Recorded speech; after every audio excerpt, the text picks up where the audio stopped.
নমস্কার। এনাদের অপ্রিয় ব্যক্তি আমি চলে এসেছি। শ্রীকৃষ্ণ কি ঈশ্বর? আজ আপনারাই বিচার করবেন।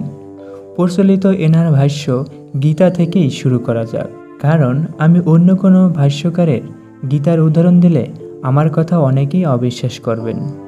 দ্বিতীয় অধ্যায়ের ৪৯ নং শ্লোকে যোগেশ্বর শ্রীকৃষ্ণ বলেছেন, হে ধনঞ্জয়, বুদ্ধিযোগ দ্বারা ভক্তির অনুশীলন করে সকাম কর্ম থেকে দূরে থাকো এবং সেই চেতনায় অধিষ্ঠিত হয়ে ভগবানের শরণাগত হও। যারা তাদের কর্মের ফল ভোগ করতে চায় তারা কৃপণ। এ কি হলো? যোগেশ্বর শ্রীকৃষ্ণ এই শ্লোকে কোন ভগবানের কথা বললেন? তৃতীয় অধ্যায়ের 10 নং শ্লোকে যোগেশ্বর শ্রীকৃষ্ণ আরও বলেছেন, সৃষ্টির প্রারম্ভে সৃষ্টিকর্তা যজ্ঞাদি সহ প্রজা সকল সৃষ্টি করে বলেছিলেন, এই যজ্ঞের দ্বারা তোমরা উত্তরোত্তর সমৃদ্ধ হও। এই যজ্ঞ তোমাদের সমস্ত অভীষ্ট পূরণ করবে। দাঁড়ান তো দাদা, আপনার ভিডিও একটু পরে দেখি শ্রীকৃষ্ণ এখানে কোন সৃষ্টিকর্তার কথা বললেন, ভেবে পাচ্ছি না। যাই হোক, আপনার ভিডিও চালু করুন। শ্রীকৃষ্ণ যে দ্বিতীয় অধ্যায়ের 15 নং শ্লোকে বলেছেন, যজ্ঞাদি কর্ম বেদ থেকে উদ্ভূত হয়েছে এবং বেদ অক্ষর বা পরমেশ্বর ভগবান থেকে প্রকাশিত হয়েছে। অতএব সর্বব্যাপক ব্রহ্ম সর্বদা যজ্ঞে প্রতিষ্ঠিত আছেন। দাদা ভাই, আবার একটু অপেক্ষা করুন তো, একটু ভেবে নেই। তবে পরমেশ্বর বা ঈশ্বরকে সর্বব্যাপক, বেদ তার থেকে সৃষ্ট? হ্যাঁ দাদা ভাই, ঠিক ধরেছেন। ঈশ্বর সর্বব্যাপী, সর্বশক্তিমান, নিরাকার। তার থেকে শ্রেষ্ঠ আর কেউ নেই। তিনি এক এবং অদ্বিতীয়। তিনি কোনো সাকাররূপী মূর্তি বা মানুষ্য নন। তিনি জন্ম ও মৃত্যু রহিত। কি বলেন দাদা ভাই? আমার তো বিশ্বাসই হয় না শ্রীকৃষ্ণ ঈশ্বর নন।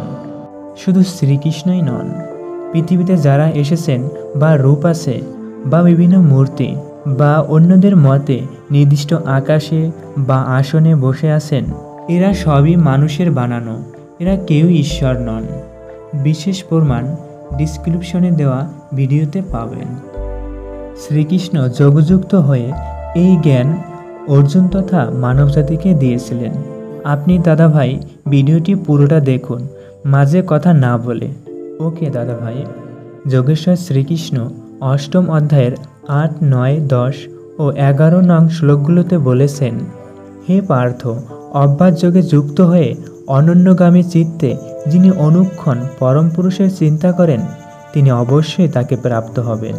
সর্বজ্ঞ সনাতন নিয়ন্তা, সূক্ষ্ম থেকে সূক্ষ্মতর সকলের বিধাতা, জড়বুদ্ধির অতীত, অনিত্য ও পুরুষরূপে পরমেশ্বর ভগবানের ধ্যান করা উচিত। তিনি সূর্যের মতো জ্যোতিময় এবং এই জড় প্রকৃতির অতীত।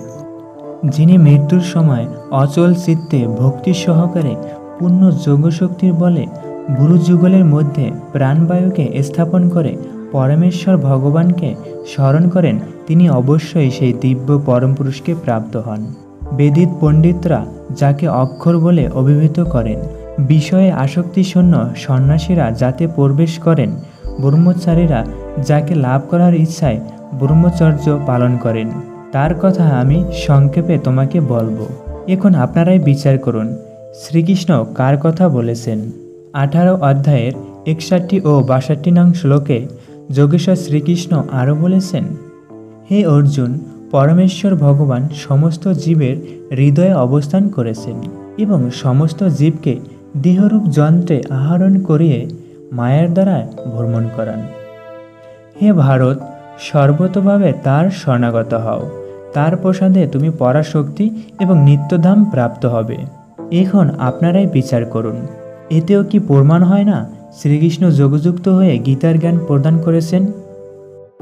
মহাভারতে উল্লেখ আছে, অর্জুন যখন শ্রীকৃষ্ণর কাছে এই গীতার জ্ঞান পুনরায় শুনতে চেয়েছিলেন, তখন শ্রীকৃষ্ণজি বলেছিলেন, আমি তখন তোমাকে যোগযুক্ত হয়ে এই জ্ঞান প্রদান করেছিলাম।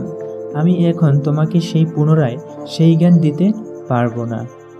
উক্ত শ্লোকের উদাহরণগুলো আপনারা ডেসক্রিপশনে পেয়ে যাবেন। নমস্কার, দেখা হচ্ছে পরবর্তী ভিডিওতে।